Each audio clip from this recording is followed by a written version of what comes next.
frères dans le Seigneur, je vous salue tous ce matin dans le beau nom de notre Seigneur Jésus-Christ. C'est toujours votre humble serviteur, l'apôtre Séraphin Monsengo, qui revient encore une fois de plus dans cette grande cuisine de l'évangile pour vous nourrir et réconforter encore une fois de plus vos âmes pendant cette période de confinement où cette maladie de coronavirus est en train de perturber le monde entier. Alors malgré que les églises sont fermées et qu'on nous empêche d'aller écouter la parole, mais j'ai trouvé bon et mieux par la voie de l'internet de pouvoir consoler vos âmes et vous apporter l'évangile qui vous fortifie. Et j'aimerais que les bénédictions du Seigneur accompagnent toute personne, n'est-ce pas, qui écoute cet évangile, qui écoute cette parole. Et si vous avez des suggestions, ne manquez pas de nous en faire pour nous permettre de perfectionner exactement ce travail que nous sommes en train de faire pour vous. Je salue mon bien-aimé frère Brice l'interprète. Je salue mon bien-aimé Saturne l'interprète. Je salue mon bien-aimé frère Condé depuis les États-Unis. Et je salue toute la grande famille du plein évangile. Je salue Harley. Je salue tous les grands serviteurs de Dieu qui sont, n'est-ce pas, en connexion avec moi dans cet internet. Que le Seigneur Jésus-Christ, le Dieu Tout-Puissant, puisse vous bénir. Et je salue la famille Ndedji Fernand, n'est-ce pas, John Charit, ainsi que tous les frères et sœurs de Monda, de Franceville, de Libreville, du Sénégal, de l'Afrique du Sud, tous ceux qui me suivent en France et vous qui me suivez aux États-Unis d'Amérique, ainsi que dans le monde entier, Chine. Je vous salue tous. Puisse le Seigneur Jésus-Christ, notre Dieu, vous bénir. Et je vous remercie encore pour vos encouragements, comme ceux que j'ai reçus hier d'un frère venant de la France. Merci encore une fois de plus. C'est grâce à vous que je suis fort dans le travail de notre Père pour accomplir les œuvres que le Seigneur Jésus-Christ nous a appelés à accomplir. Ainsi, sans fois tarder, nous allons prendre nos Bibles à ce matin dans le livre d'Apocalypse.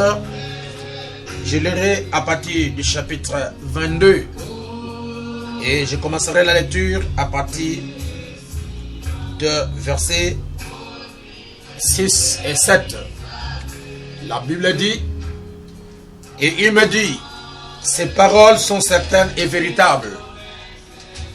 Et le Seigneur, le Dieu des esprits des prophètes, a envoyé son ange pour montrer à ses serviteurs les choses qui doivent arriver bientôt.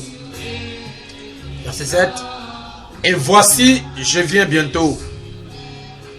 Heureux celui qui garde les paroles de la prophétie de ce livre. Jésus-Christ a envoyé un message poignant, un message touchant à tous les habitants de la terre. Et il a dit, je viens bientôt. Et la Bible dit, heureux celui qui garde les paroles de la prophétie de ce livre. Dieu Tout-Puissant, notre Père Céleste, Créateur des cieux et de la terre, le Maître de l'univers, celui qui est le Père Tout-Puissant, le Père éternel, le merveilleux, le parfait, celui qui tient le monde entier dans sa main. Nous vous disons merci ce matin. De ce côté de l'éternité, pour le souffle de vie et la santé que tu nous as accordé. Alors que nous sommes en train de parler de ton peuple au travers du monde, ils sont connectés, en train de me suivre en direct. Et les autres vont pas tout sans savourer ce repas, cette nourriture le soir quand ils reviendraient de leur travail. Je vous en prie, Père, qu'une onction spéciale soit sur la parole. Lorsqu'ils vont entendre et lorsqu'ils entendent cela, le Saint-Esprit puisse descendre dans leur cœur pour résoudre chaque problème qui est dans le cœur pétri de tes enfants. Ceux qui sont malades, guéris-leur. Ceux qui sont dans le besoin, pour pourvoir à tous leurs besoins. Ceux qui ont besoin de marcher avec toi, qu'ils marchent avec toi. Ceux qui ont besoin d'un remplissage du Saint-Esprit, qui reçoivent le remplissage du Saint-Esprit. Ceux qui ont besoin de la délivrance, qui soient délivrés. Ceux qui ont besoin de la guérison, qui soient guéris. Ceux qui ont besoin de Père Tout-Puissant, notre Seigneur Jésus, que tu marches avec eux, que tu marches avec eux.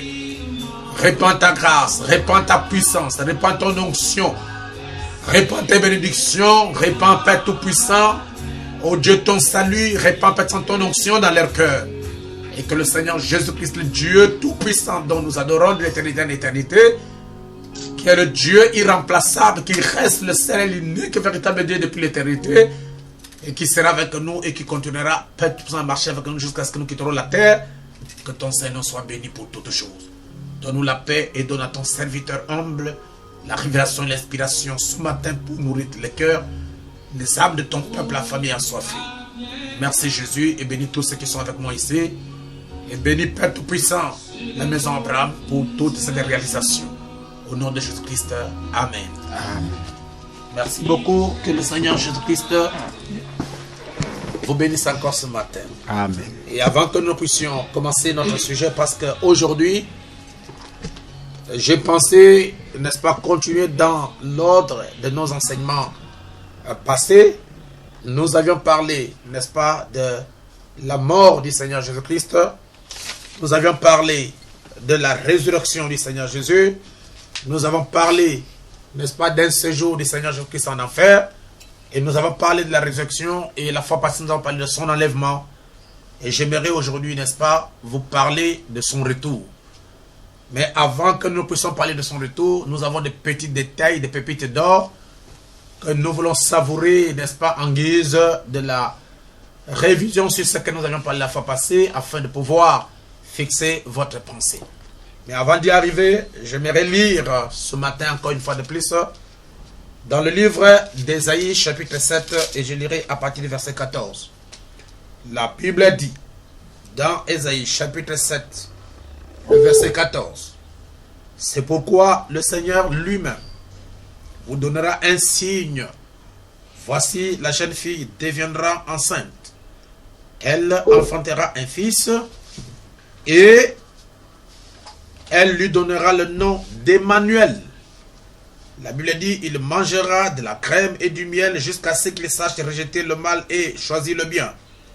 Mais avant que l'enfant sache rejeter le mal et choisir le bien, le pays dont tu crains les deux rois sera abandonné. La Bible nous montre dans le livre d'Ésaïe, chapitre 7, verset 14, là où nous venons de lire, qu'une vierge concevra. Une vierge deviendra enceinte et elle enfantera un fils et on lui donnera le nom d'Emmanuel.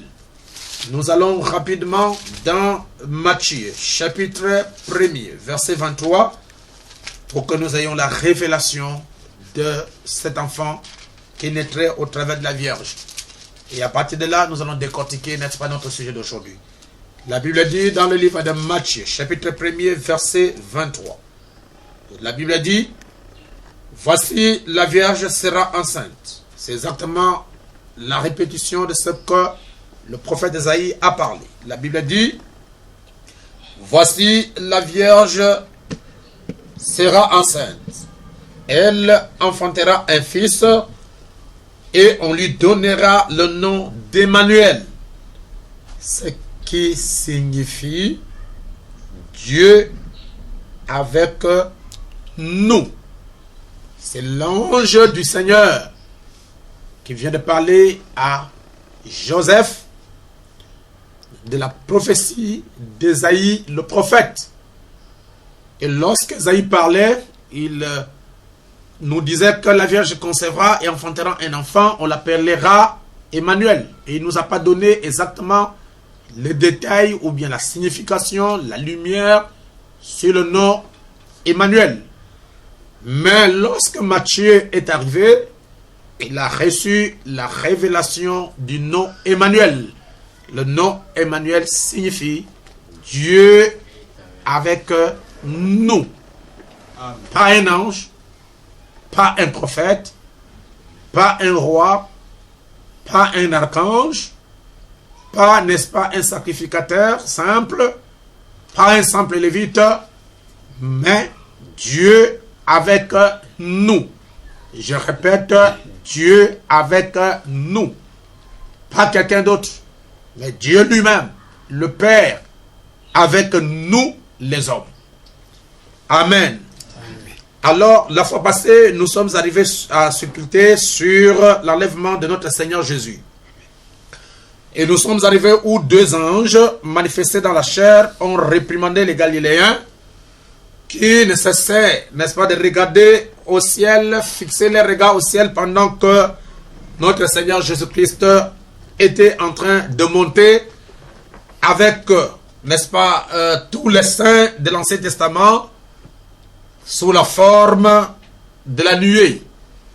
Et nous avions lu, et je vous ai dit, que lorsque le Seigneur Jésus-Christ est monté au ciel, il n'est pas parti seul, parce qu'aucune écriture ne sera abolie. La Bible déclare dans Ephésiens chapitre 4, je vais relire le verset 8. La Bible dit ceci.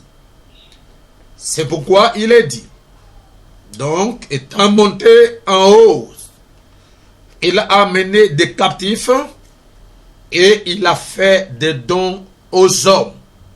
Verset 9. Or, que signifie? Il est monté, sinon qu'il est aussi descendu dans les régions inférieures de la terre. C'est lui qui est descendu. C'est le même qui est monté au-dessus de tous les cieux afin de remplir toutes choses. Amen. C'est pour nous montrer que celui qui est monté au ciel, c'est le Seigneur Jésus. Et la Bible dit, il a mené des captifs. Et qui sont ces captifs? Ces captifs, ce sont les saints de l'Ancien Testament qui étaient, n'est-ce pas, en captivité dans l'enfer. Comme je vous avais parlé ça la fois passée. En attendant, n'est-ce pas, la venue du Rédempteur, la venue de Shiloh, ou la venue, n'est-ce pas, du Père éternel qui doit les délivrer. Et je vous ai montré que lorsque Jésus-Christ est arrivé, soit avant la venue de Jésus, personne n'était monté au ciel. Ils attendaient tous la venue du Rédempteur. Même si vous étiez enlevé comme Élie, comme Enoch, personne n'était monté au ciel. Ils attendaient tous l'œuvre, n'est-ce pas, de la libération des captifs par le Seigneur Jésus-Christ. Jésus en a parlé dans Jean chapitre 3 en parlant à Nicodème. Jésus a dit, personne n'est monté au ciel. Et je crois qu'avant la venue du Seigneur Jésus, personne n'est monté au ciel. Même Enoch qui était enlevé, même Élie qui était enlevé, personne n'est monté au ciel parce que les Écritures ne peuvent jamais, n'est-ce pas, s'abolir. La Bible dit, dans la Bible, au chapitre Jean chapitre 3, nous lirons à partir du verset 13.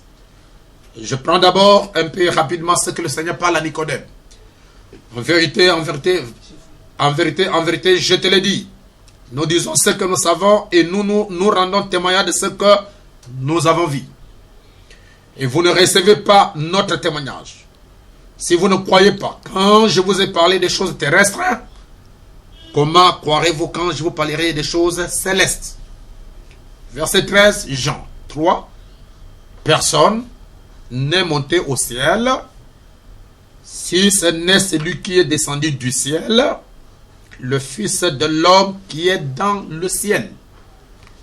Donc, avant que Jésus-Christ ne vienne sur la terre, tous les saints de l'Ancien Testament, personne n'est monté au ciel. D'ailleurs, la Bible nous en parle. Dans le livre de Samuel, je crois, où lorsque Samuel était mort, il est parti, n'est-ce pas, en enfer, vous le savez très bien. Et la sorcière d'Andor a fait sortir, n'est-ce pas, Samuel, le prophète, parce que Saoul voulait le consulter. Et nous savons très bien qu'il n'est pas venu du ciel, il n'est pas venu du ciel, mais il est allé en enfer parce que, à ce moment-là, le paradis avec l'enfer était jumelé. Amen. En d'autres termes, le paradis était un compartiment de l'enfer. Et toute personne, n'est-ce pas, qui était saint, qui partait, qui mourait, il allait là-bas où étaient les saints de l'Ancien Testament. Et toute personne qui était un pécheur, quand il mourait, il allait là où étaient les perdus. Mais tous étaient dans le même compartiment qui était subdivisé en 3 parties. Un endroit pour les saints de l'Ancien Testament, un endroit pour le Satan avec les démons, et un endroit, c'était pour les perdus. Mais lorsque Jésus-Christ a vidé là, le compartiment où résidaient les saints de l'Ancien Testament, C'est alors que les démons avec Satan se sont divisés. Les démons ont pris la place où étaient les saints de l'Ancien Testament et Satan lui-même a occupé le troisième compartiment de l'enfer ou de la cinquième dimension pour y régner. Alors Jésus a dit, nul n'est monté au ciel sinon celui qui est descendu du ciel, le Fils de l'homme qui est au ciel. Donc dans l'Ancien Testament, pour ceux qui mouraient depuis Adam jusqu'à ce qu'avant que Jésus-Christ ne vienne, personne n'est monté au ciel. Donc tous attendaient dans ce compartiment dont je viens de parler, en enfer, jusqu'à ce que le Seigneur Jésus-Christ est allé en enfer. Il a rendu témoignage devant les saints de l'Ancien Testament. Il a rendu témoignage devant les perdus qui ont rejeté la grâce en leur époque pour leur dire, je suis la personne dont Enoch a péché, je suis la personne dont Noé a témoigné, je suis la personne dont Joseph a parlé, je suis la personne dont Jacob, Isaac et tous les saints de l'Ancien Testament ont parlé. Alors il a vidé le paradis pour séparer la cinquième dimension, pour créer ce que nous appelons la sixième dimension. Et là, il avait placé les saints de l'Ancien Testament. La Bible dit dans Psaume chapitre 24 à partir du verset 7, même le grand roi David, il avait eu la vision, n'est-ce pas, de cette montée de Jean, de Actes chapitre 1 verset 9. Le grand homme de Dieu, Salomon, il avait vu ce moment en vision à son époque. Et il pouvait crier dans Psaume 24, nous lirons à partir du verset 7. Si je suis trop rapide, la manière dont j'explique, ne cessez pas de pouvoir me faire des remarques pour que je puisse aller rapidement. Je puisse aller doucement autant pour moi. La Bible dit dans Psaume chapitre 24, je lirai à partir du verset 6. La Bible dit ceci. Voilà le partage de la génération qui l'invoque, de ceux qui cherchent ta face, Dieu de Jacob. Verset 7. Porte, élevez vos linteaux. Élevez-vous, porte éternelle, que le roi de gloire fasse son entrée. Qui est ce roi de gloire? L'Éternel fort et puissant, l'Éternel puissant dans le combat. Porte, élevez vos linteaux, élevez les portes éternelles, que le roi de gloire fasse son entrée. Qui donc est ce roi de gloire? L'Éternel des armées, voilà le roi de gloire. C'était une conversation qui s'est passée entre les anges qui étaient restés au trône et les saints de l'Ancien Testament qui, n'est-ce pas, entouraient Jésus, qui conduisaient Jésus-Christ pour aller l'introduire. Ce qui amenait le Seigneur Jésus, les saints de l'Ancien Testament qui étaient Abraham, Isaac, Jacob, tous les saints de l'Ancien Testament que je vous ai cités la fois passée. Il y a eu Sarah, il y a eu Ève, il y a eu Adam, il y a eu, n'est-ce pas, Enoch, il y a eu Abel, il y a eu Methushaëla, il y a eu tous les saints de l'Ancien Testament, de la postérité bien sûr de Sem, qui attendaient la venue du Seigneur, des Josué, les Caleb, les Moïse, d'Élisée, Josué, Job, tous ces saints de l'Ancien Testament, pendant qu'ils montaient, la Bible dit, c'est eux qui ont dit, porte, élevez vos linteaux, élevez vos portes éternelles, que le roi de gloire fasse son entrée. Le verset 8, qui est ce roi de gloire? Ça, c'est la question que posent les anges qui étaient sur le trône pendant que les saints de l'Ancien Testament montaient. Qui est ce roi de gloire? Les saints de l'Ancien Testament ont répondu, l'Éternel fort et puissant. L'Éternel puissant dans le combat. Porte, élevez vos linteaux, élevez les portes éternelles, que le roi de gloire fasse son entrée. Qui donc est ce roi de gloire? Ce sont les anges qui posent la question. L'Éternel des armées, voilà le roi de gloire. Alors, je vous avais dit, mes chers amis, d'une manière bref, que cette nuée qui conduisait, qui avait environné Jésus, cette nuée avait caché les saints de l'Ancien Testament. C'est pourquoi la Bible nous enseigne que tous ces saints de l'Ancien Testament, qui sont les gens, les personnes dont je viens de vous en parler, ils ont amené Jésus-Christ jusqu'à l'introduire, et à le proclamer l'homme puissant, l'Éternel de gloire, le puissant vainqueur, le puissant conquérant, le Dieu qui est au-dessus de tous les dieux. C'est pourquoi les saints de l'Ancien Testament l'ont conduit et l'ont introduit. Alors, chers frères et chères sœurs, pendant que tous ces disciples du Seigneur Jésus, les Galiléens, étaient en train de regarder pendant que le Seigneur est parti, le Seigneur est en train de partir, environné de la nuée, ils ne comprenaient pas ce glorieux mystère de l'enlèvement de Jésus. Ils ne comprenaient pas, n'est-ce pas, comment le Seigneur est en train de partir. Ils avaient la nostalgie, ils avaient, n'est-ce pas, des regrets dans leur cœur. Mais les saints de l'Ancien Testament ont reçu la visitation de deux anges. Comme je vous avais dit que ce sont les anges qui jouent dans l'office de musique. Et ces anges ont dit à ces Galiléens, dans Actes chapitre 1er, verset 9, la Bible dit ceci, verset 11. Il dit, hommes galiléens, pourquoi vous arrêtez-vous à regarder au ciel?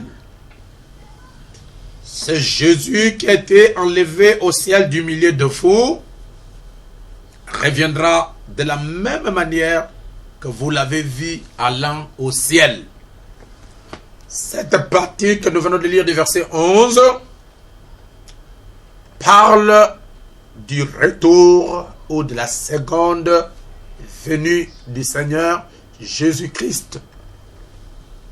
Voyez, chers amis, nous allons trouver que dedans, c'est une révélation, mais nous allons en parler.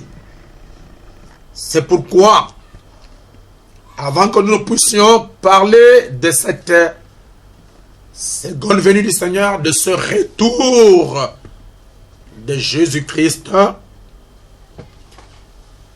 j'aimerais vous parler d'abord de la première venue du Seigneur Jésus-Christ. Donc, aujourd'hui, nous parlerons de la première venue. Et le mardi, le vendredi, nous parlerons de sa seconde venue qui nous conduirait jusqu'à dimanche.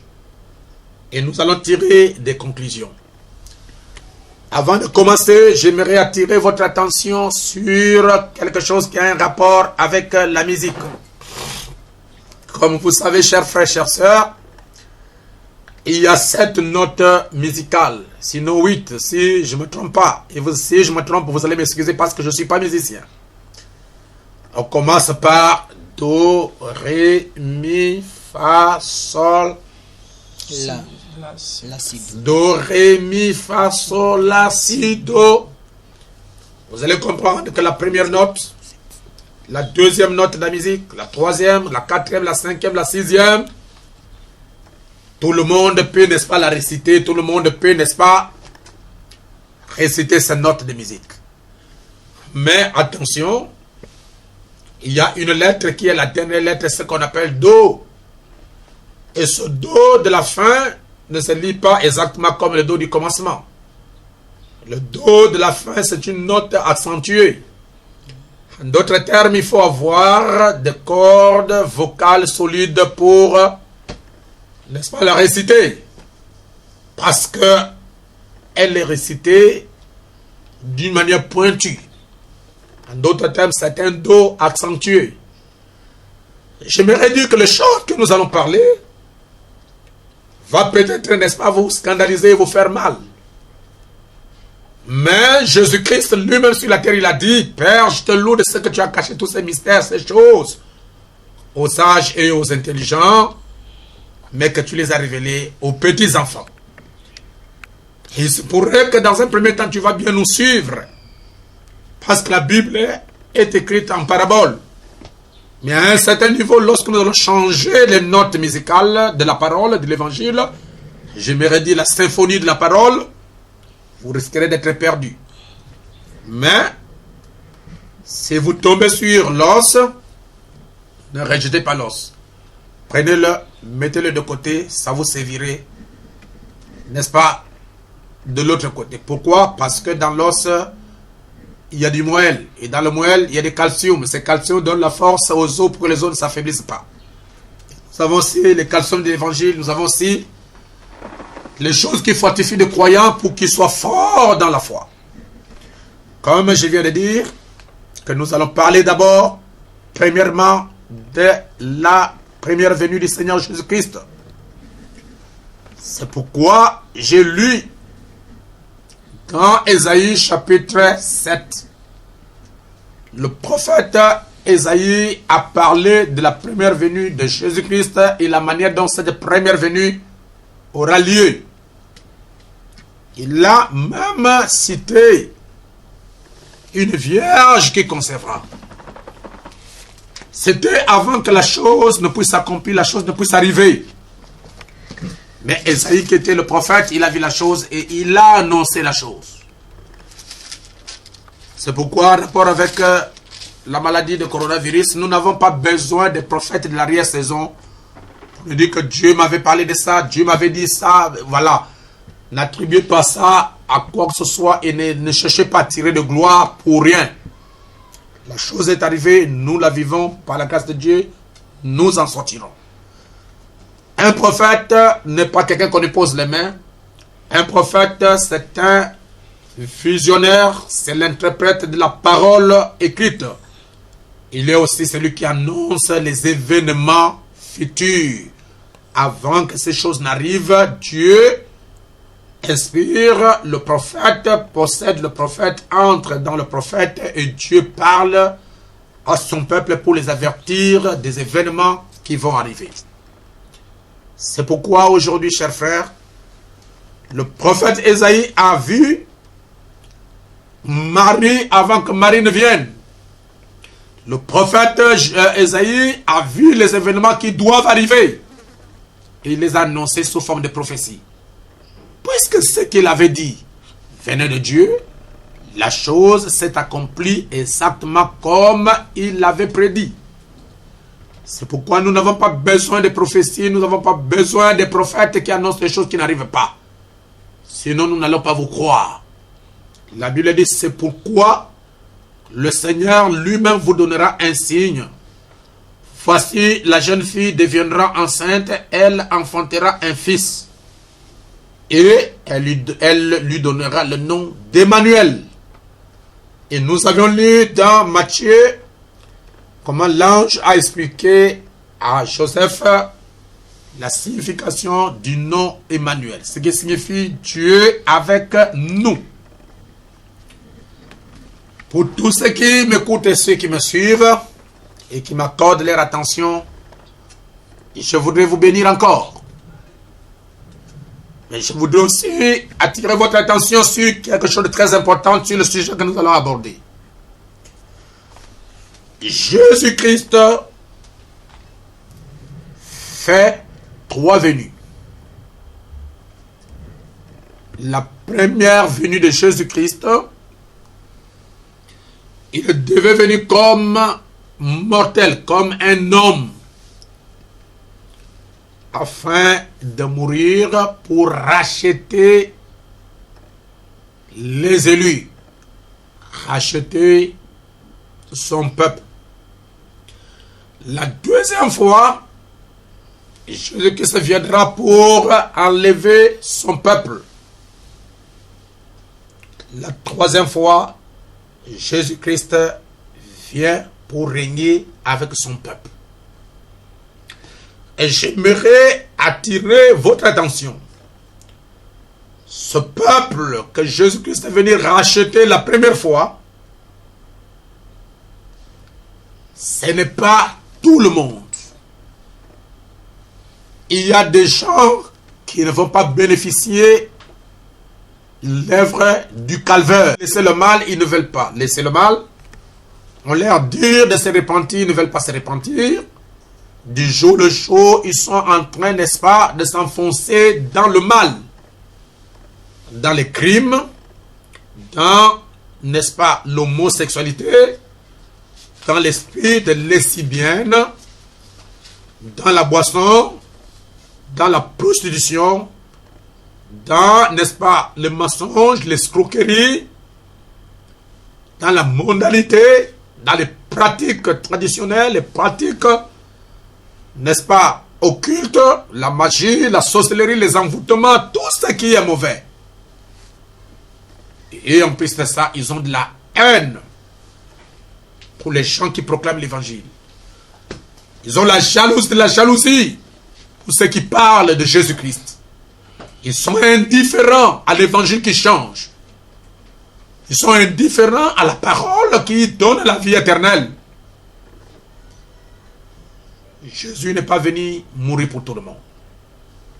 Mais il a aimé tout le monde. Parce qu'il est le créateur, il est l'auteur même de la vie. Mais il n'est pas venu sauver tout le monde, il n'est pas venu mourir pour tout le monde. Il est venu pour mourir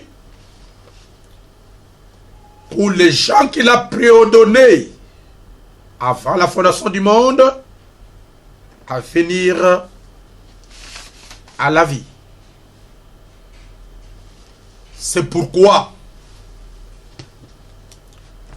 Jésus-Christ peut parler de la Bible, de l'épouse de l'agneau. J'aimerais lire ça. Dans Apocalypse, chapitre 21, verset 9. La Bible dit: puis un de ces anges qui tenait cette coupe remplie de 7 derniers fléaux vint et il m'adressa la parole en disant: viens, je te montrerai l'épouse, la femme de l'agneau. Et l'agneau, c'est le Seigneur Jésus-Christ. Son épouse, sa femme, c'est son église. Et lorsque vous allez dans le livre d'Apocalypse toujours, nous lirons à partir du verset 16. Moi, Jésus, j'ai envoyé mon ange pour vous attester ces choses dans les églises. Je suis le rejeton et la postérité de David, l'étoile brillante du matin. Verset 17, la Bible dit: et l'esprit et l'épouse disent: viens. Et que celui qui entend dise: viens. Et que celui qui a soif vienne. Que celui qui veut prenne de l'eau de la vie gratuitement. Je déclare à quiconque entend les paroles de la prophétie de ce livre, si quelqu'un y ajoute quelque chose, Dieu le frappera des fléaux décrits dans ce livre. Donc, Jésus-Christ est venu mourir pour son épouse. Il est venu mourir pour son église. Et l'évangile est prêché à tout le monde. Seulement ceux qui ont la sémence de Dieu, ceux qui sont de la famille de Dieu, ceux qui sont, n'est-ce pas, en union avec Dieu, ce sont ces gens-là qui reçoivent l'évangile et qui se répandent et qui s'y conforment. Donc je dis que nous parlons d'abord de la première venue du Seigneur Jésus-Christ. Après la chute de l'homme en Éden, tout celui qui est né par la voie de la femme était perdu. Et il était sans espoir, parce que c'est ça le péché original. Je parle bien le péché original qui n'est rien d'autre que le péché du sexe. C'est pourquoi Job nous parle dans son livre. Job chapitre 14, je lirai à partir du premier verset jusqu'au 7e verset. La Bible dit: l'homme né de la femme, sa vie est courte, sans cesse agité. Il naît, il est coupé comme une fleur. Et il fuit et disparaît comme une ombre. Et c'est sur lui que tu as l'œil ouvert. Et tu me fais aller en justice avec toi. Comment d'un être souillé sortira-t-il un homme pur? Il n'en peut sortir aucun. L'homme né de la femme. Oh, merci Seigneur. La Bible dit sa vie est courte. Et la Bible dit, comment d'un être souillé sortira-t-il un homme pur? C'est pour vous dire que toute personne qui vient au monde par la voie de la femme, même si c'est un bébé qui n'a jamais commis le péché, il est pécheur dès l'origine. Il est pécheur dès le départ. Même si vous l'enfermez dans une grande barrière, je vous dis aujourd'hui, chers frères, chères sœurs, lorsque cet enfant qui n'a jamais été en contact avec quelqu'un va grandir, il finira à insulter, il finira à se fâcher, il finira à parler mal. Pourquoi? Parce qu'en lui, il y a la nature du péché. Et la Bible dit encore, dans le livre des Psaumes 51, je lirai au verset 7. La Bible dit, voici, je suis né dans l'iniquité, et ma mère m'a conçu dans le péché. Mais tu veux que la vérité soit au fond du cœur. Fais donc pénétrer la sagesse au-dedans de moi. Purifie-moi avec l'hysope et je serai pur. Lave-moi et je serai plus blanc que la neige. Annonce-moi l'allégresse et la joie, et les os que tu as brisés se réjouiront. Détourne ton regard de mes péchés, efface toutes mes iniquités. La Bible dit, par le roi Salomon, donc je vais redire David, le psaume de David, voici je suis né dans l'iniquité.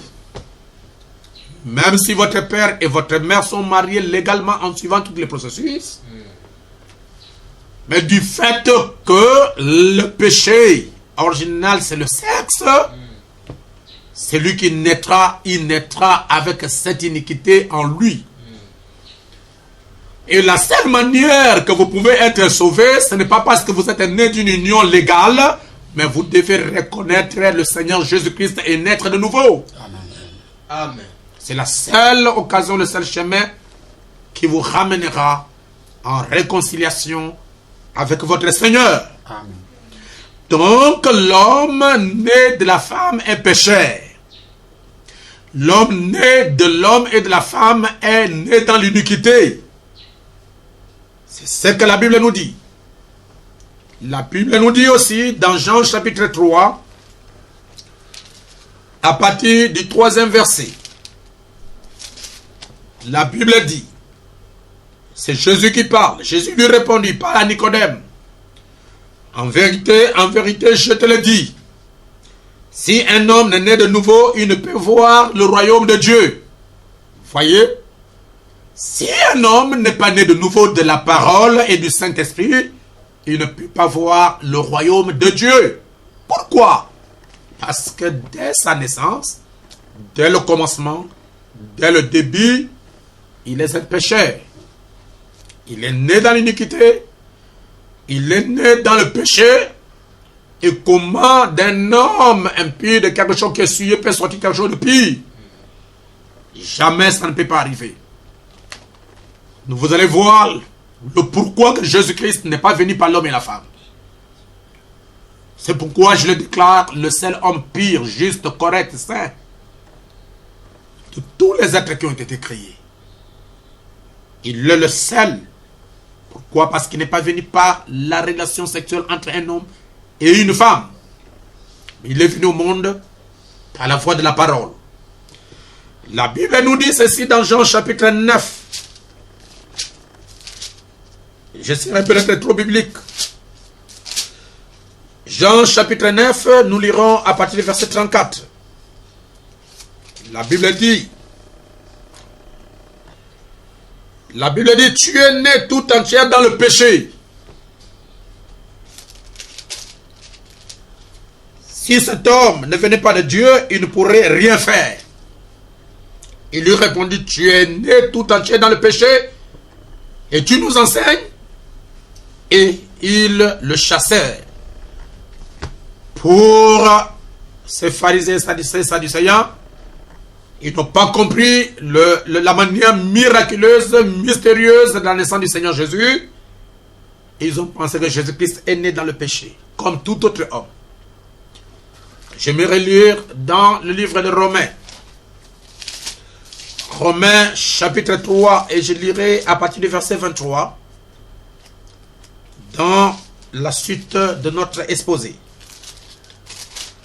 La Bible dit dans le livre de Romains, chapitre 23. Chapitre 3, autant pour moi. Verset 23. La parole dit: car tous ont péché et sont privés de la gloire de Dieu. Nous avons tous péché par notre naissance, par la manière dont nous avons été conçus, par la manière dont nous sommes venus au monde. Nous avons tous péché et privés de la gloire de Dieu. En d'autres termes, personne ne peut aller au ciel, personne ne peut aller dans l'enlèvement, personne ne peut être ressuscité si vous ne passez pas par la nouvelle naissance. C'est pourquoi cette première doctrine du Seigneur Jésus-Christ a troublé la mémoire d'un docteur, n'est-ce pas, Nicodème. Il ne savait pas comment cette nouvelle naissance peut se réaliser. Et nous en parlerons. Donc tout ce que nous venons de lire ici, le péché est entré par la voie du sexe. Et la voie du sexe apporta la mort. C'est pourquoi Marie, qui doit apporter la vie, ne doit pas aller avec un homme, pour que la naissance de Jésus-Christ se fasse par la parole parlée. Et cette parole parlée avait engendré, n'est-ce pas, la vie éternelle. Donc la chute d'Adam et Ève a fait plonger l'homme dans le péché. Je veux dire, toute l'humanité est plongée dans le péché à cause de cet acte qui a eu lieu en Éden entre le serpent, qui n'était pas un reptile bien sûr, nous en parlerons, mais qui était debout, qui avait la forme humaine, qui marchait. Et Lucifer, Satan, est incarné dans ce serpent, et le serpent commençait à parler pour draguer Ève. Il l'a mené à l'encontre de la parole. C'est pourquoi Dieu avait dit dans Genèse 3 au serpent: tu marcheras par ton ventre. Si le serpent était un reptile, Dieu n'allait pas lui dire que tu marcheras par ton ventre. Ce serpent du commencement était debout. Nous en parlerons. Donc j'aimerais vous dire, chers frères,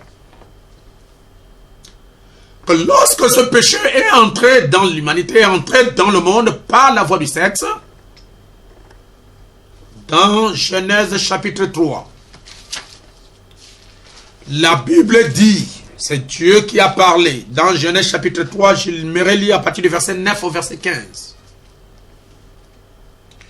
Mais l'Éternel Dieu appela l'homme et lui dit: où es-tu?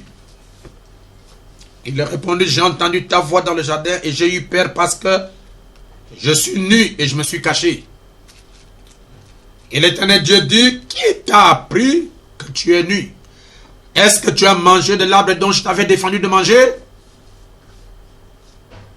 L'homme répondit: la femme que tu as mise auprès de moi m'a donné de l'arbre et j'en ai mangé. Et l'Éternel Dieu dit à la femme: pourquoi as-tu fait cela? La femme répondit: le serpent m'a séduite et j'en ai mangé. Séduire n'a rien à voir avec la nourriture qu'on mange.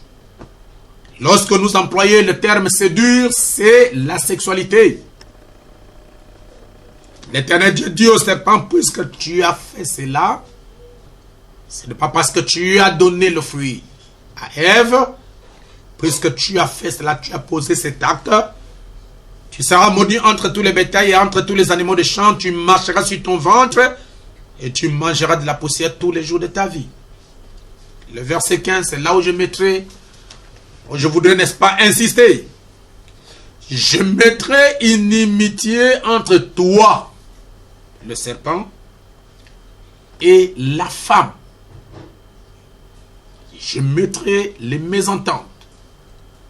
Je mettrai les incompréhensions entre toi, le serpent, et la femme. Entre ta postérité, c'est-à-dire ta sémence, et sa postérité. Celle-ci t'écrasera la tête et tu lui blesseras le talon. Dieu est descendu et il a commencé à juger ceux qui ont provoqué la chute. Dieu a dit au serpent, je mettrai une inimitié entre toi et la femme, entre ta postérité et sa postérité. La postérité, n'est-ce pas, du serpent, ce n'est pas des petits serpents. La postérité du serpent, ce sont des hommes. Amen. C'est pourquoi lorsque Jean-Baptiste est arrivé et il apporta la parole, les pharisiens et les sadducéens le combattaient, ils ne voulaient pas comprendre et croire ce que Jean-Baptiste prêchait. Qu'est-ce que Jean-Baptiste les appelait? La race du serpent, la race des vipères. La postérité du serpent, bien la sémence du serpent, n'est rien d'autre que les êtres humains qui marchent, qui vivent sur la terre et qui ne veulent pas se convertir, qui ne veulent pas changer leur nature, qui ne veulent pas naître de nouveau. C'est pourquoi, vous voyez même le serpent, lorsqu'il fait semblant de naître de nouveau, en changeant sa peau, il garde les venins. Lorsque la sémence du serpent, c'est qu'ils ne sont pas les fils de Dieu, mais qui vont dans les églises, vont aller écouter la parole de Dieu, ils font semblant de louer Dieu, ils font semblant d'écouter Dieu, ils font semblant d'écouter la parole de Dieu, mais remarquez, ils ne changent pas leur vie. De même que le serpent ne change pas de venin, il peut changer les apparences extérieures, mais il garde toujours les venins. La sémence, la postérité du serpent donne l'apparence d'aller à l'église, mais ils ont le même comportement, même nature, la même manière de mal répondre, la même manière de se comporter. Pourquoi? Parce que ils gardent encore la mauvaise vie en eux, bien qu'ils vont dans l'église. Dieu a dit, je mettrai une inimitié entre ta postérité, c'est-à-dire la postérité de la femme, et sa postérité. Celle-ci t'écrasera la tête et tu lui blesseras le talon. Amen. Amen. Amen. Vous pouvez voir, chers frères, que ce que le Seigneur dit ici dans Genèse chapitre 3, verset 15, il dit que la femme aura une postérité. Or, selon la logique, la femme n'a pas de postérité. La femme n'a pas de sémence. La femme donne l'ovule, la sémence vient de l'homme. Quand les deux se croisent, c'est ce qui forme un enfant. Mais ici, Dieu annonce la venue de la sémence ou de la postérité de la femme qui va écraser la tête du serpent, qui va mettre fin au péché. Ça vous donne une matière à réfléchir, chers frères. La femme n'a pas de postérité. La femme n'a pas de sémence. Mais Dieu a informé ici, Dieu nous annonce que la femme aura une postérité. Comment la femme peut avoir une postérité? C'est exactement ce qui s'est accompli, ce qui s'est accompli dans la vie de Marie. Pourquoi cette femme-là aura n'est-ce pas, la postérité? Pourquoi la postérité de la femme doit venir? C'est pour réconcilier l'homme avec son Créateur, avec Dieu. Et cette postérité de la femme qui viendra pour écraser la tête du serpent, c'est le Seigneur Jésus-Christ. C'est le Seigneur Jésus-Christ, qui n'est rien d'autre Emmanuel, qui n'est rien d'autre que Dieu lui-même dans une chair humaine. Amen. C'est bon. Pourquoi? Parce que selon la loi lévitique, de Lévitique chapitre 25, vous allez, ou bien nous allons lire ça rapidement parce que nous sommes en train de donner directement cette exposé sous forme d'un enseignement pour essayer d'édifier les gens. Dans Lévitique chapitre 25, heureusement je ne suis pas en chair. Je lirai à partir du verset 25 pour voir qu'il y avait une loi selon laquelle lorsque quelqu'un devient esclave, pour que cette personne puisse être libérée, Dieu exigeait, n'est-ce pas, la présence de son parent le plus proche ou le parent rédempteur.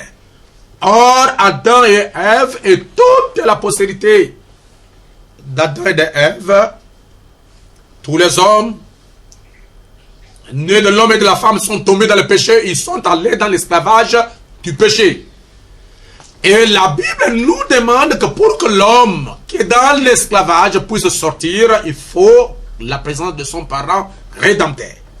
C'est pourquoi Lévitique chapitre 25 verset 25 dit: si ton frère devient pauvre et vend une portion de sa postérité, celui qui a le droit de rachat à son proche parent viendra et rachètera ce qu'a vendu son frère. Verset 26.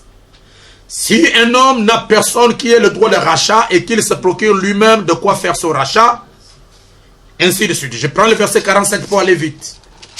La Bible dit ceci: si un étranger, suivez bien, si celui qui demeure chez toi devient riche et que ton frère devient pauvre près de lui et se vende à l'étranger qui demeure chez toi ou à quelqu'un de la famille de l'étranger, il y aura pour lui le droit de rachat après qu'il se sera vendu.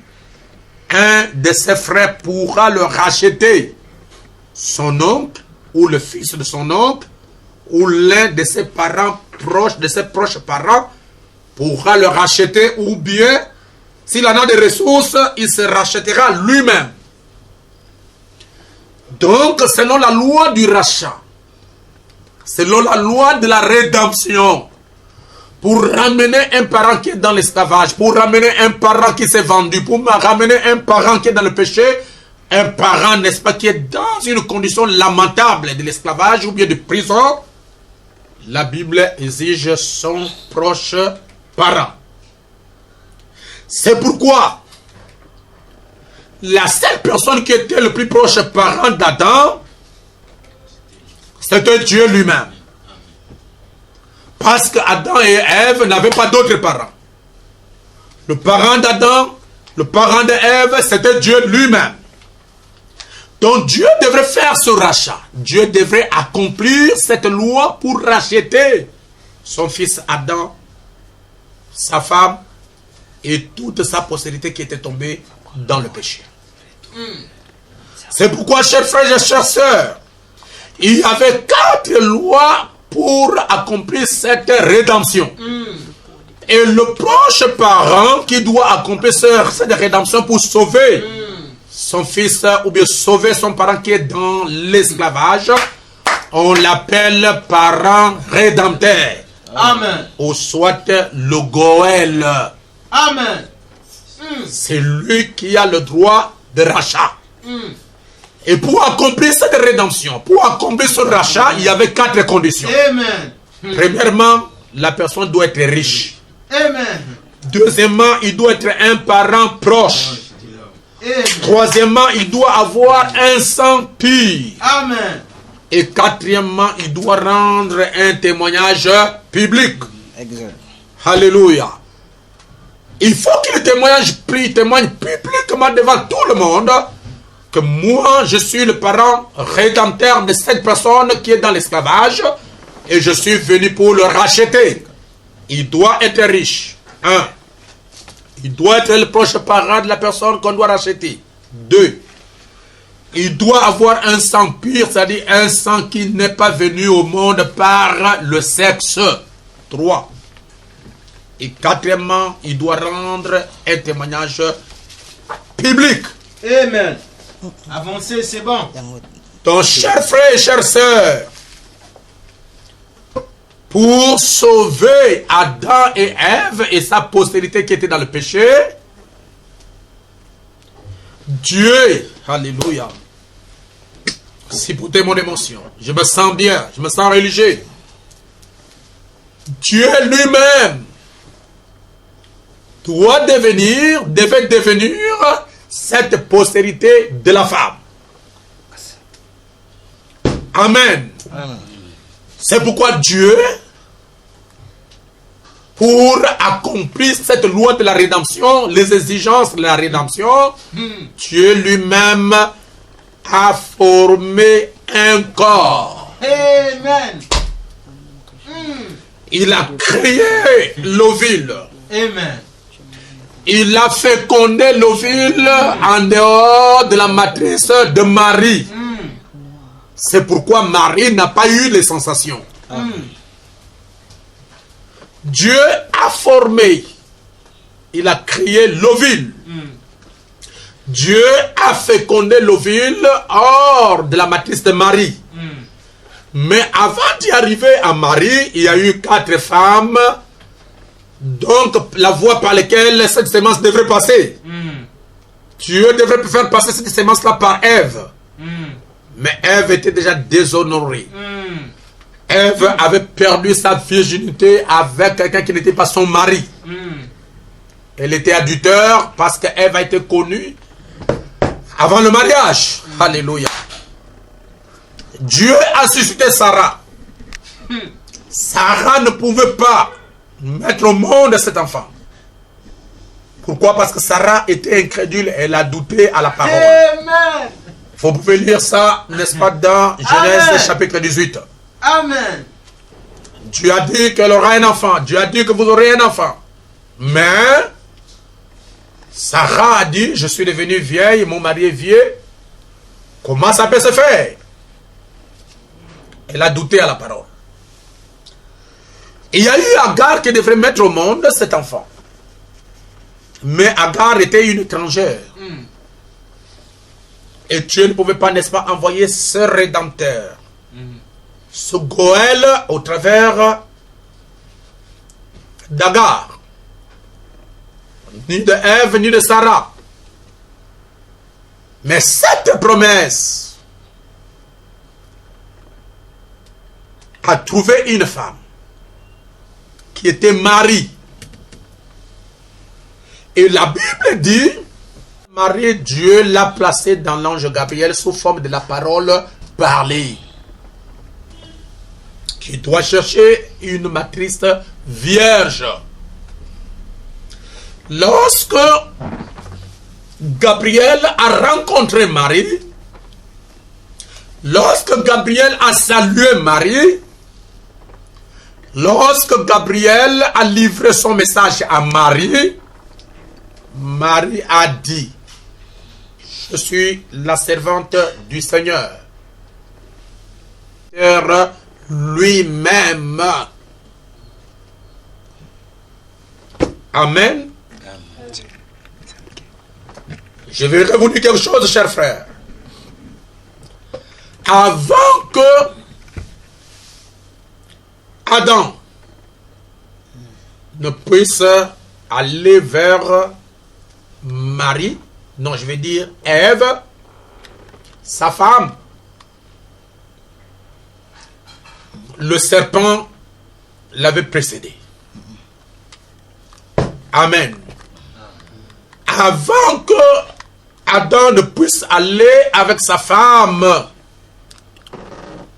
le serpent l'avait précédé pour mettre sa sémence. C'est la même loi qui s'est accomplie, chers frères, dans la vie de Joseph.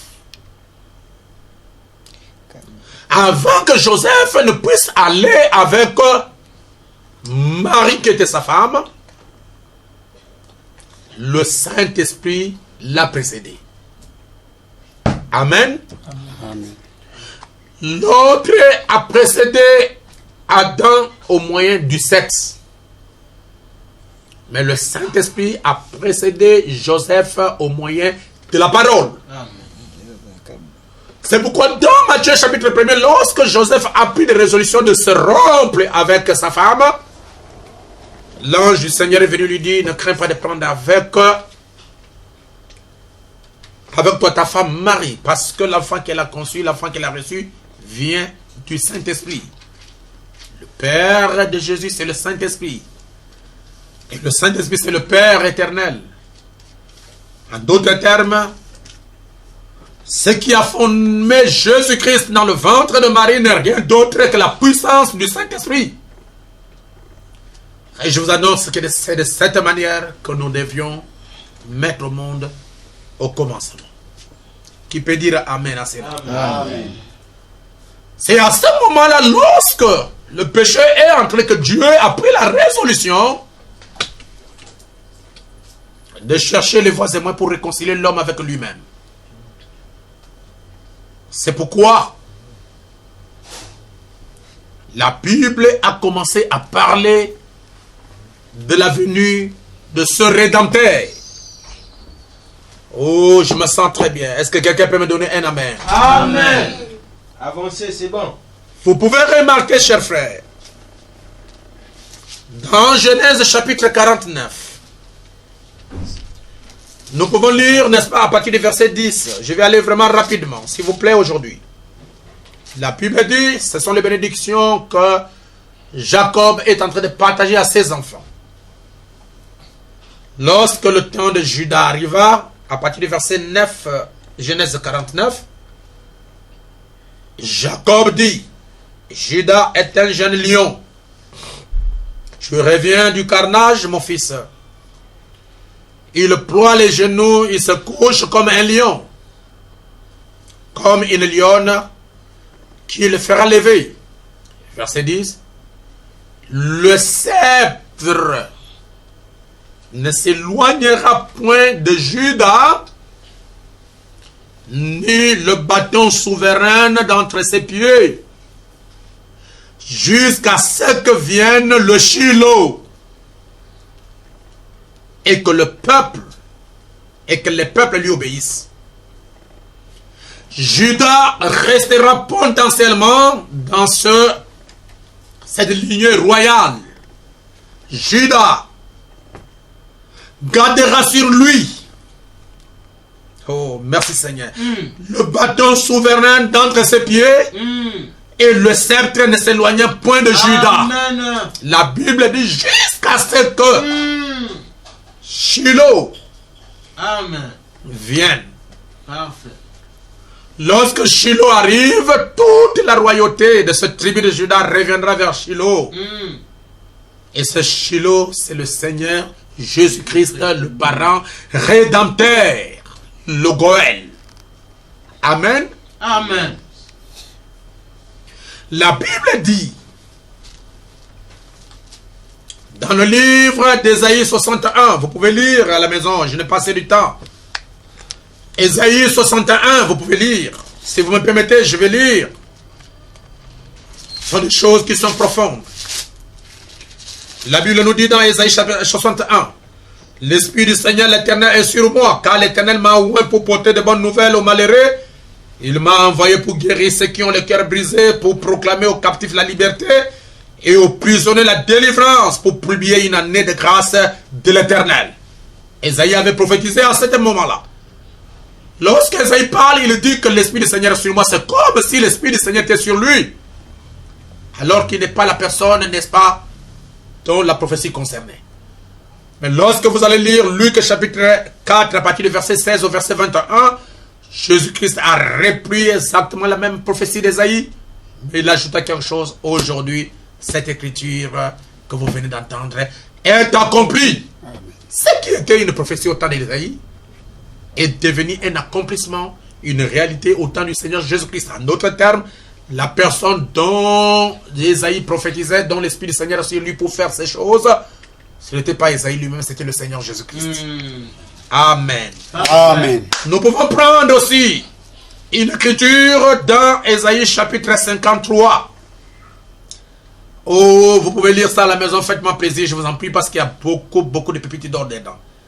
La Bible dit qui a cru à ce qui nous a été annoncé, qui a reconnu le bras de l'Éternel, il s'est levé devant lui comme une faible plante, comme un rejeton qui sort d'une terre desséchée. Il n'avait ni beauté ni éclat pour attirer nos regards, et son aspect n'avait rien pour nous plaire. Méprisé et abandonné des hommes, homme de douleur et habitué à la souffrance, semblable à celui dont on détourne le visage, nous l'avons dédaigné, nous n'avons fait de lui aucun cas. Cependant, ce sont nos souffrances qu'il a portées. C'est de nos douleurs qu'il s'est chargé. Et nous l'avons considéré comme puni, frappé de Dieu et humilié. Mais il était blessé pour nos péchés, brisé pour nos iniquités. Le châtiment qui nous donne la paix est tombé sur lui. Et c'est par ces maîtrisures que nous sommes guéris. La Bible dit, nous étions tous errants comme des brebis, chacun suivait sa propre voie, et l'Éternel a fait retomber sur lui l'iniquité de nous tous. Il a été maltraité et opprimé, il n'a pas ouvert la bouche, semblable à un agneau qu'on mène à la boucherie, à une brebis muette devant ceux qui le tendent. Il n'a pas ouvert la bouche, il a été enlevé par l'angoisse et le châtiment, et parmi ceux de sa génération, qui a cru qu'il était retranché de la terre des vivants et frappé pour les péchés de mon peuple? On a mis son sépulcre parmi les méchants, son tombeau avec le riche, quoiqu'il n'ait point commis de violence. Il n'y a eu point de fraude dans sa bouche. Il a pris à l'Éternel de le briser par la souffrance. Après avoir livré sa vie en sacrifice pour le péché, il verra une postérité, prolongera ses jours. Amen. Et l'œuvre de l'Éternel prospérera entre ses mains. Parfait. À cause du travail de son âme, il rassasiera ses regards. Amen. Par sa connaissance, mon serviteur juste justifiera beaucoup d'hommes. Amen. Et il se chargera de leurs iniquités. C'est pourquoi je lui donnerai sa part avec les grands. Il partagera le butin avec les puissants. Parce qu'il s'est livré lui-même à la mort. Amen. Et qu'il a été mis au nombre de malfaiteurs. Amen. C'est Jésus-Christ, la postérité de la femme, Amen. dont il est question de ce qu'il a fait à la croix. Amen. Souvenez-vous, à la croix, il était mis n'est-ce pas, au nombre de malfaiteurs, alors que Jésus-Christ n'était pas un malfaiteur. Amen. Parce qu'il a porté les péchés de beaucoup d'hommes Amen. et qu'il a intercédé pour les coupables. Amen. Alléluia. Amen. C'est ce que le Seigneur Jésus-Christ a fait comme la sémence de la femme, comme la Amen. postérité de la femme qui doit réconcilier Amen. l'homme avec Dieu. Amen. Amen. Amen. Puisque nous parlons de sa première venue,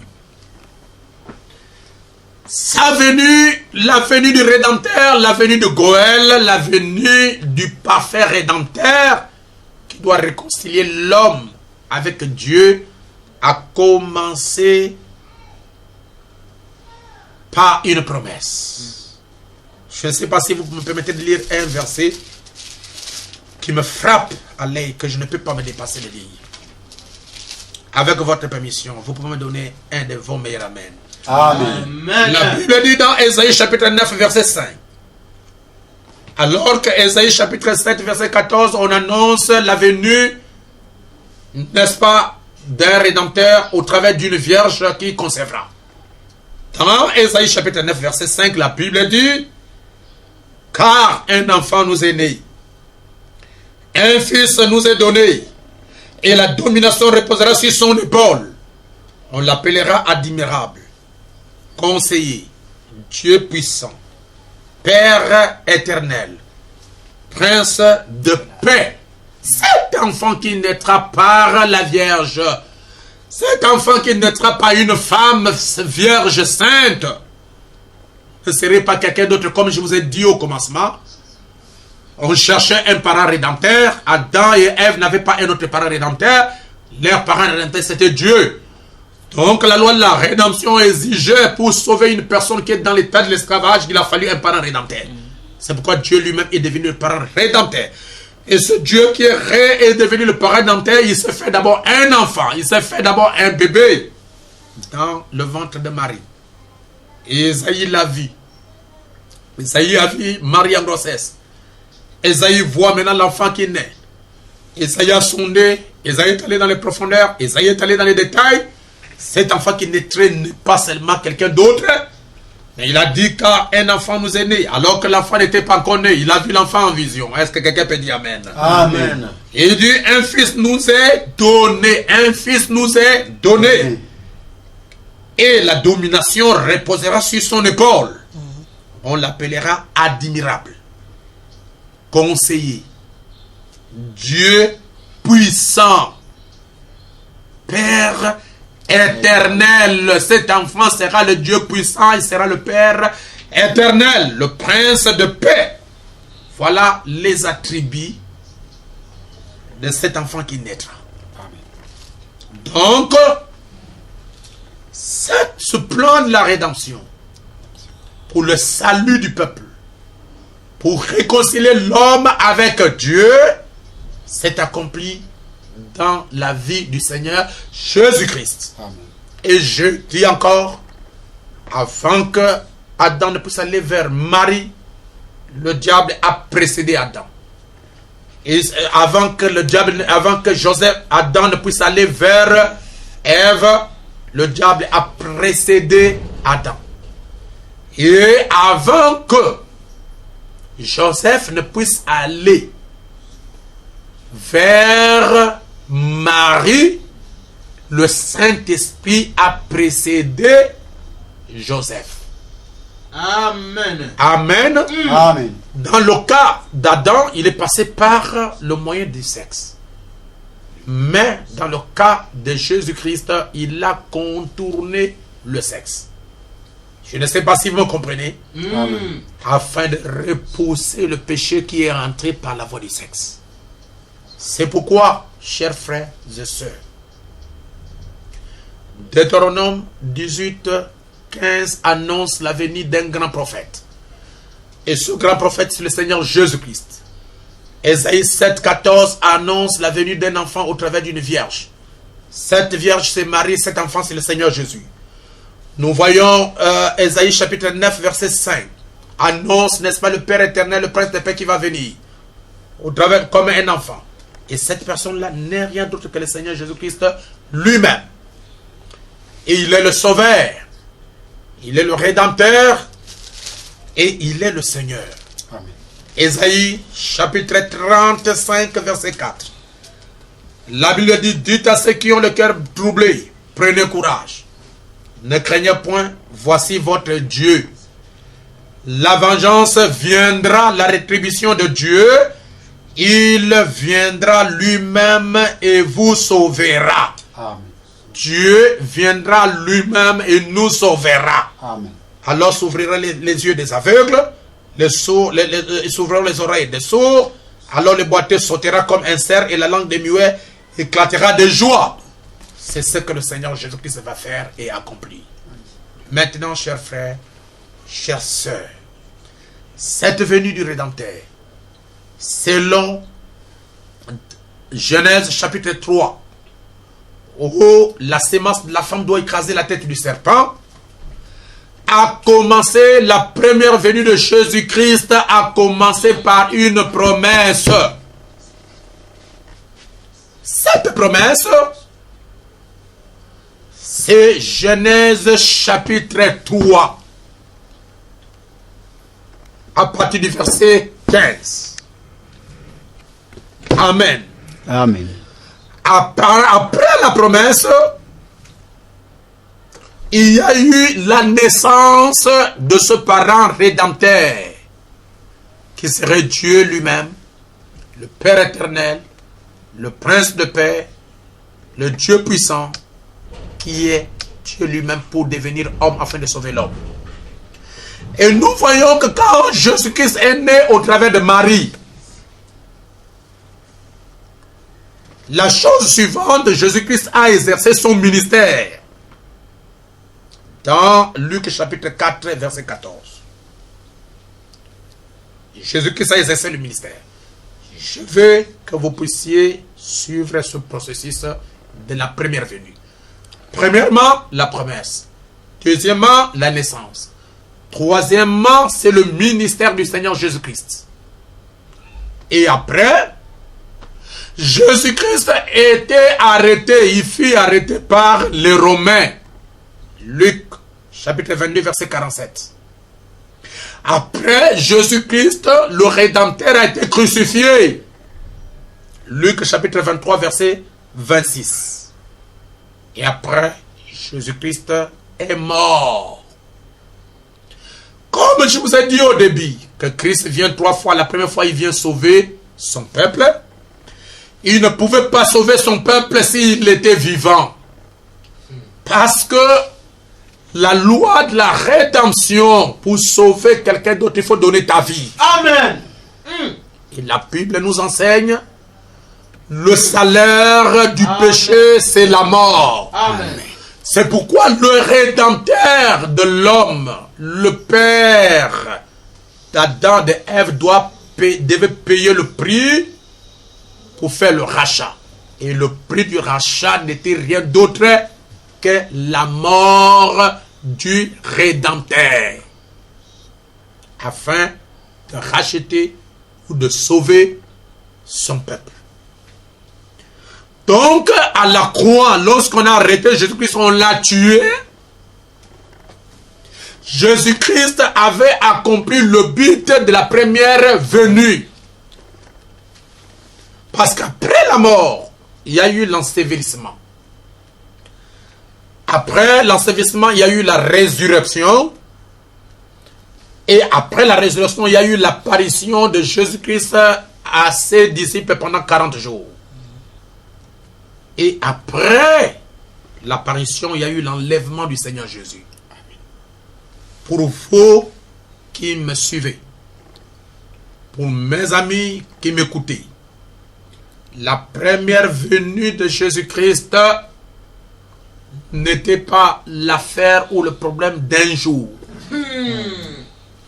C'était un long processus. Amen. Qui a commencé par la promesse, par la naissance, Amen. par le ministère, Amen. par son arrestation, Amen. par sa crucifixion Amen.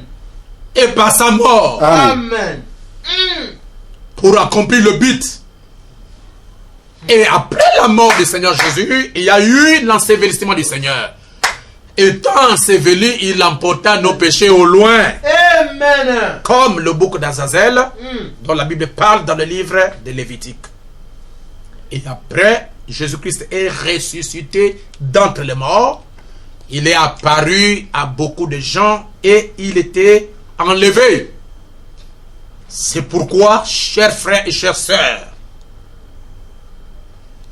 ce processus, depuis le jour où la promesse était donnée, jusqu'à l'enlèvement du Seigneur Jésus-Christ, la première venue de Jésus-Christ a duré 4033 ans et demi. Ce qui a commencé par la promesse et qui a pris fin par l'enlèvement de Jésus-Christ, ça a duré 4033 ans et demi. Voyez qu'on ne parlait pas de la première venue de Jésus-Christ seulement quand il était à la croix. Non. Nous commençons le processus de la première venue depuis le temps que la promesse a été donnée. Jusqu'à l'accomplissement du but pour lequel il est venu et jusqu'à ce que Jésus-Christ quitte la terre. C'est parfait. Amen. Amen. C'est pourquoi tous ceux qui ont vu, reconnu la première venue n'étaient que des élus. Amen. Vous n'allez pas croire, mais c'est la vérité absolue. Parce que lorsque Jésus-Christ est venu la première fois, il y a eu même des gens qui étaient avec lui, il y a eu même les gens qui ont marché avec lui, mais ils n'ont pas reconnu. Même les pharisiens ne l'ont pas reconnu. Et jusqu'à présent, Israël, qui était son peuple, était tombé dans l'endurcissement partiel pour ne pas reconnaître le Messie comme étant leur rédempteur. Et pourtant, nous avons connu. Je vais vous dire ceci, chers frères, que la première venue du Seigneur Jésus-Christ était un processus. Et ce processus a beaucoup duré.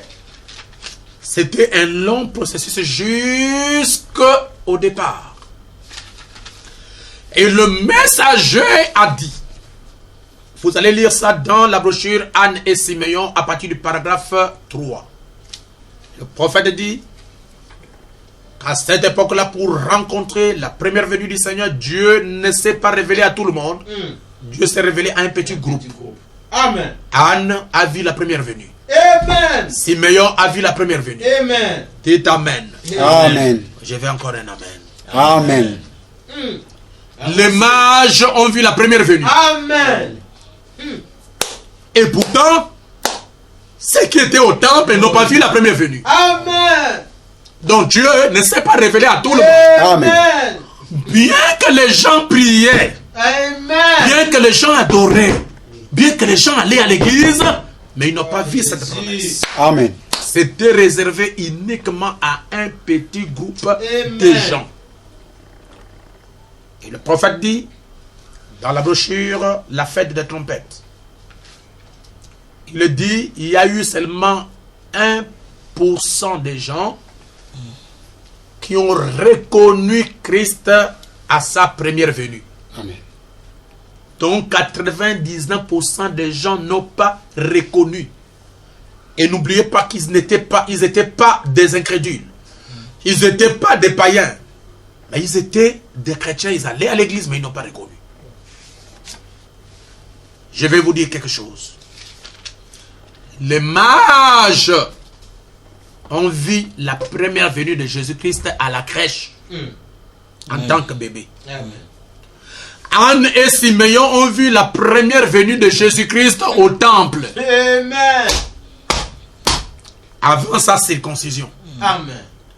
Les bergers ont vu la première venue de Jésus-Christ quand les anges sont descendus dans Luc chapitre 1er pour lui donner le message. Amen. Amen. La femme samaritaine a vu la venue du Seigneur Jésus-Christ, la première venue de Jésus au puits. D'accord? L'aveugle Bartimée a vu la première venue de Jésus-Christ lors de la guérison. Quand il a crié, fils de David, ayez pitié de moi. Il a reconnu la venue du Seigneur. Si vous me permettez, je peux continuer un peu. C'est bon, continuez. Le brigand, alléluia. Le brigand à la croix, le voleur, le brigand. Aujourd'hui nous disons, n'est-ce pas, le Koulouna. Qui était à la croix avec le Seigneur Jésus? Il n'était pas seul, il avait avec son frère. Lorsque Jésus-Christ a été crucifié avec eux, ça me rend bizarre. Ça me donne envie de pousser les cris. L'autre brigand a commencé à insulter le Seigneur Jésus. Mais le brigand qui était à la droite, Amen. qu'est-ce qu'il a dit, le brigand là? Amen. Il a dit à son frère, ne crains-tu pas Dieu? Amen. Nous sommes coupables des actes que nous avons posés. Mais lui, qu'est-ce qu'il a fait? Et il s'est tourné vers le Seigneur de se souvenir de lui. Et pourtant, toute sa vie, il était un brigand.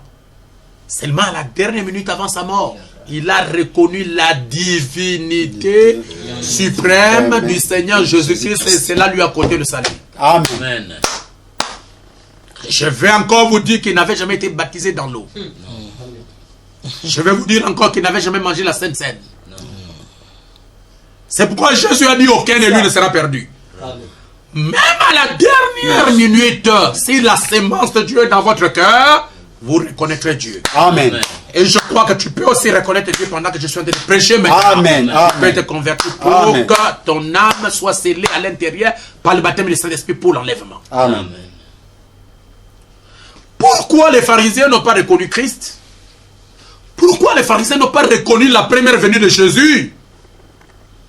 C'est parce que Jésus-Christ est venu à la manière contraire à leur conception.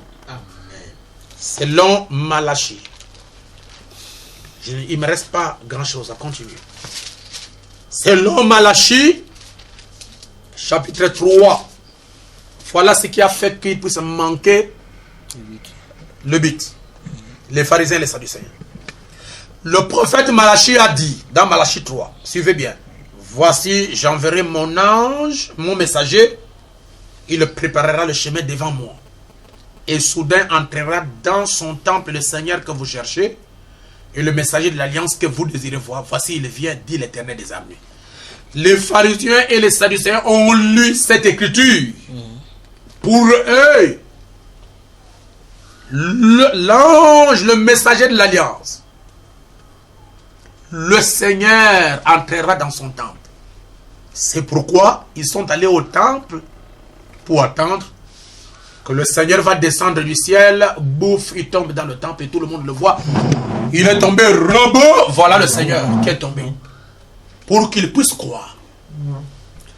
Mais Dieu est venu de la manière inattendue par les pharisiens et par les sadducéens.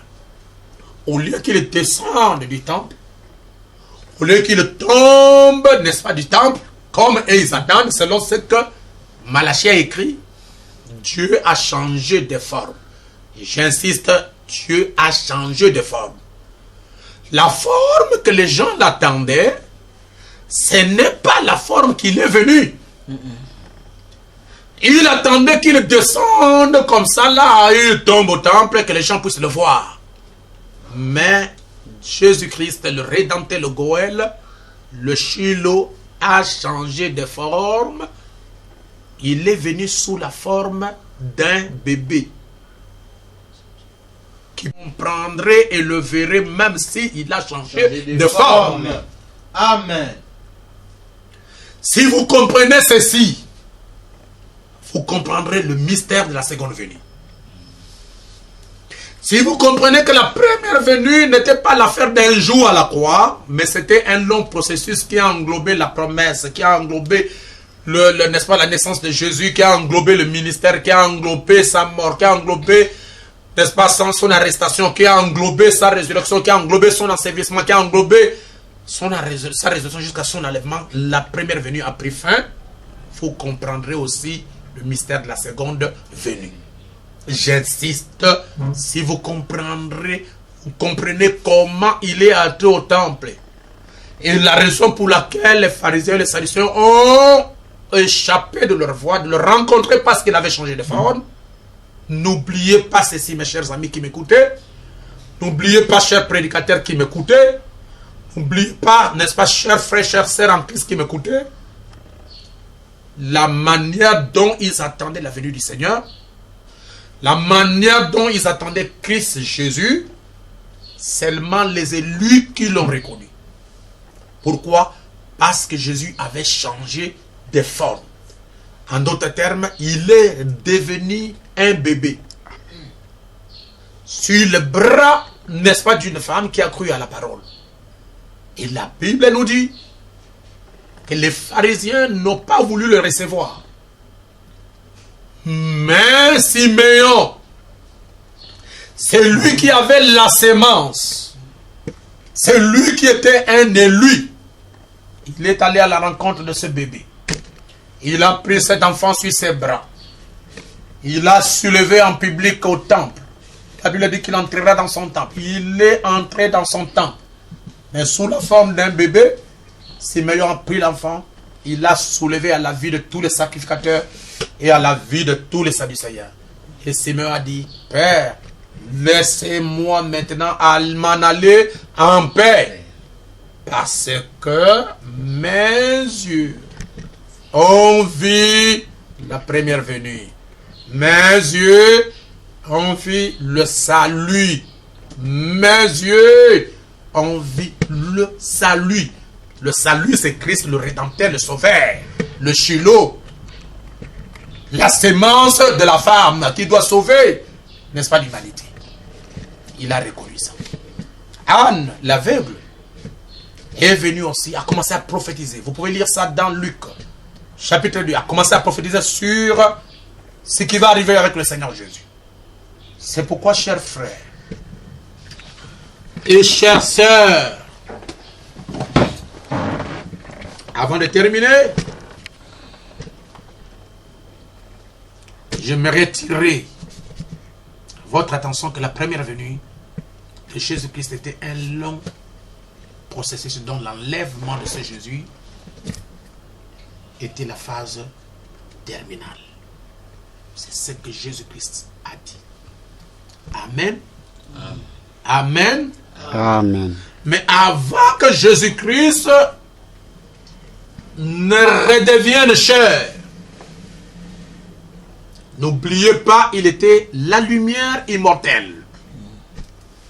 Vous pouvez lire ça dans Exode chapitre 3. Cette lumière que Moïse a rencontrée. Vous pouvez lire ça dans Exode chapitre 13, verset 21. Cette lumière qui a conduit Israël la journée et la nuit. Vous pouvez lire ça dans Actes chapitre 9, où Jésus-Christ a terrassé Paul. Et Paul lui a dit, qui es-tu, Seigneur? Il a dit, je suis Jésus que tu persécutes. Jésus-Christ, avant de devenir chair, était le Dieu de l'éternité, le Dieu de l'Ancien Testament, qui était l'ange de l'Alliance, qui était la colonne de feu, qui était une grande lumière. Alors, cette lumière, cette grande lumière, est devenue la parole parlée, la sémence parole parlée. Et ça a formé dans le ventre de Marie l'ovule, et l'a fécondé, et Jésus est né. Lorsque Jésus-Christ est né, cette colonne de feu existait, ce Père éternel existait. Mais lorsque Jésus a été baptisé dans l'eau, cette colonne de feu, cette lumière, ce Père éternel, ce Dieu de l'Ancien Testament est entré dans le corps de Jésus-Christ et on l'a pris vie ailleurs. C'est pourquoi lorsque Jésus-Christ était sur la terre, Dieu marchait dans un homme. Dieu vivait dans un homme. Dieu parlait dans un homme. Dieu prêchait dans un homme appelé le Seigneur Jésus-Christ. Et Jésus-Christ est le Dieu tout-puissant. Je vous parlerai de sa divinité prochainement. Amen. Amen. Cette colonne de feu de l'Ancien Testament est devenue homme.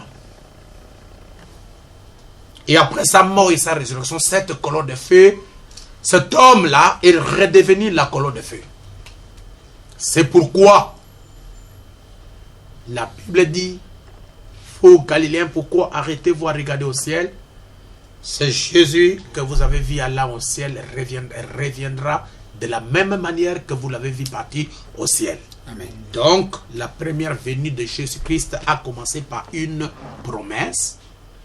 Et cela a suivi un processus jusque dans son enlèvement.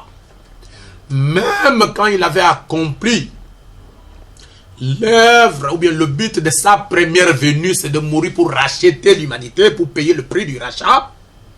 Après sa résurrection, Jésus-Christ a continué encore à sauver les pécheurs. Comme il pouvait se révéler aux disciples d'Emmaüs pour enlever leur incrédulité. Il pouvait se révéler aux disciples qui étaient, n'est-ce pas, dans une maison à Galilée. Il pouvait se révéler aux disciples qui étaient en train de faire la pêche dans la mer de Galilée. Jésus a continué jusqu'à ce qu'il est sorti de Béthanie. Marchant avec ses disciples, ils se sont séparés. Les saints de l'Ancien Testament qui étaient cachés dans la nuée l'ont environné et ils l'ont emmené pour l'introniser.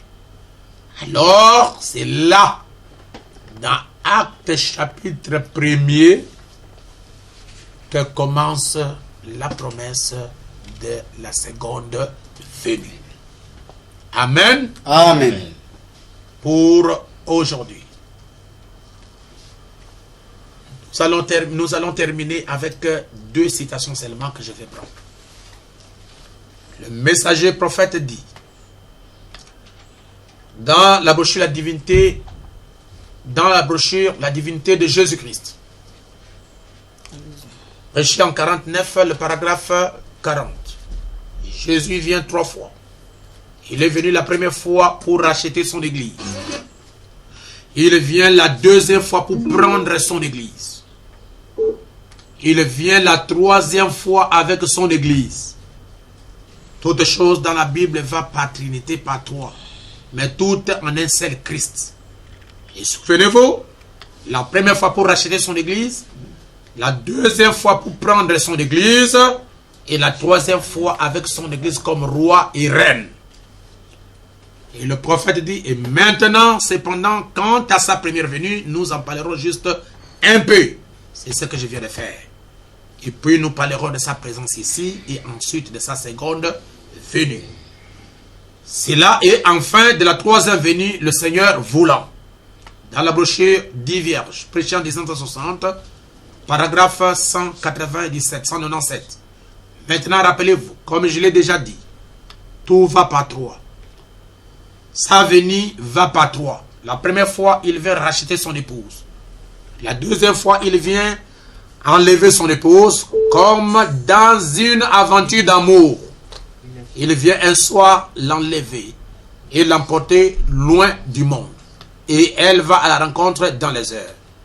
C'est la venue secrète du Seigneur. Vous voyez, quand il vient la deuxième fois, c'est pour prendre son épouse. La première fois, il vient pour la racheter. La deuxième fois pour la prendre. Et la troisième fois avec elle, le roi et la reine. Amen. Amen. C'est un crévassé prêché en 64, paragraphe 12. Le messager dit, eh bien, je vous ai parlé assez clairement du message. Et certaines personnes pourraient avoir l'impression que je pense que Jésus va venir demain matin ou ce soir. Effectivement, je le pense. Eh bien, je ne dis pas qu'il le fera. Et encore là, il se peut qu'il ne vienne pas avant la semaine prochaine. Et il se peut que ça soit l'an prochain. Il se peut que ça soit dans 10 ans. Je ne sais pas quand il va venir. Mais il y a une chose que je veux que vous gardez toujours à l'esprit. Soyez prêts à chaque minute, à chaque heure. Voyez, en effet, s'il ne vient pas aujourd'hui, il pourrait bien être là demain. Alors gardez toujours cela à l'esprit. Je ne sais pas quand il vient. Je ne sais pas quand interviendra ma dernière heure sur cette terre. Aucun de nous ne le sait. Et aucun de nous ne sait quand il va venir. Il ne le sait même pas lui-même, d'après ses propres paroles. Le Père Celle a-t-il dit, c'est quand il viendra. Le Fils, lui, ne sait pas quand il viendra. Ça sera quand Dieu nous l'enverra de nouveau. Mais nous attendons sa venue.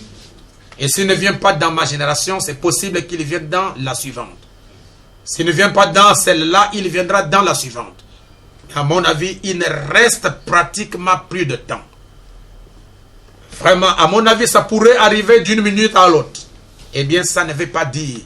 Bon, ça ne veut pas dire que vous verrez les cieux se transformer et tout. Ce n'est pas de cette venue-là que je parle. Je parle de l'enlèvement. Voyez-vous, il accomplit 3 venues. Il est venu sous 3 noms de fils. Il est venu dans une trinité Père, Fils et Saint-Esprit. Voyez-vous, tout ça c'est le même Christ, le même Dieu tout le temps. Maintenant, nous savons qu'il est venu apporter 3 œuvres de la grâce. La justification, la sanctification, le baptême du Saint-Esprit. Tout en Dieu s'accomplit par 3.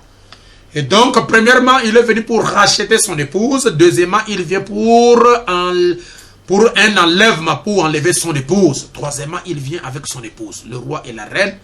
Après, c'est à ce moment-là que beaucoup de gens attendent cette venue-là. Mais cette fois-ci, quand il viendra, presque personne ne le saura. Sauf ceux qui sont prêts quand il viendra. Il y aura des gens qui seront absents. On ne saura pas ce qui leur est arrivé. Ils seront simplement enlevés en un instant et ils auront simplement disparu. Amen. Amen. 4e sceau, paragraphe 210. Le prophète dit, à sa première venue, Christ est venu en tant que mortel. Il vient 3 fois. Christ est en 3. Voyez? Regardez comment vient cet individu dont l'antichrist est en 4. Observez Christ. À sa première venue, il est venu en tant que mortel pour verser son sang et mourir. Et c'est vrai, ça c'est sa première venue. La seconde venue, c'est l'enlèvement. Nous le rencontrerons dans les cieux immortels. À sa troisième venue, il est le Dieu incarné. Amen. Oui, Dieu est mané pour régner sur la terre. C'est exactement 3 seulement. Amen. Amen. Que le Seigneur Jésus-Christ vous bénisse. Et que cette parole enrichisse nos cœurs. Shalom. Shalom. Shalom. Encore une fois de plus, notre Père Céleste, nous te bénissons. Et nous consacrons cette prédication qui vient d'être donnée au cœur de tes enfants. Puisses-tu les bénir, puisses-tu les remplir. Seigneur Jésus, je t'en supplie de compatir aux besoins de chacun de nous maintenant même. Ceux qui sont malades, qu'ils soient sauvés, qu'ils soient guéris. Ceux qui sont possédés, qu'ils soient délivrés. Ceux qui, Père Tout-Puissant, sont désespérés, qu'ils puissent avoir l'espoir. Toi, le Seigneur Jésus-Christ, le roi de gloire, accorde à chacun de tes enfants le désir de son cœur.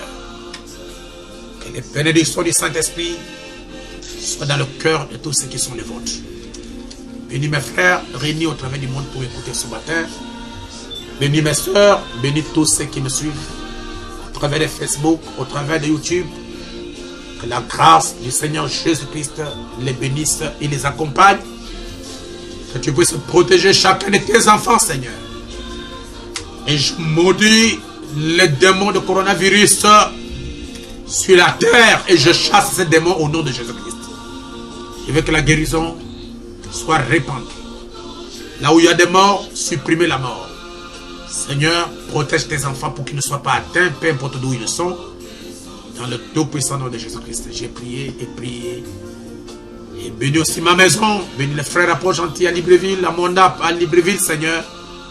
N'oublie pas tous ceux qui sont les nôtres, partout ils sont. Que ta grâce, notre Seigneur Jésus, soit avec eux. Au nom de Jésus-Christ. Amen. Amen.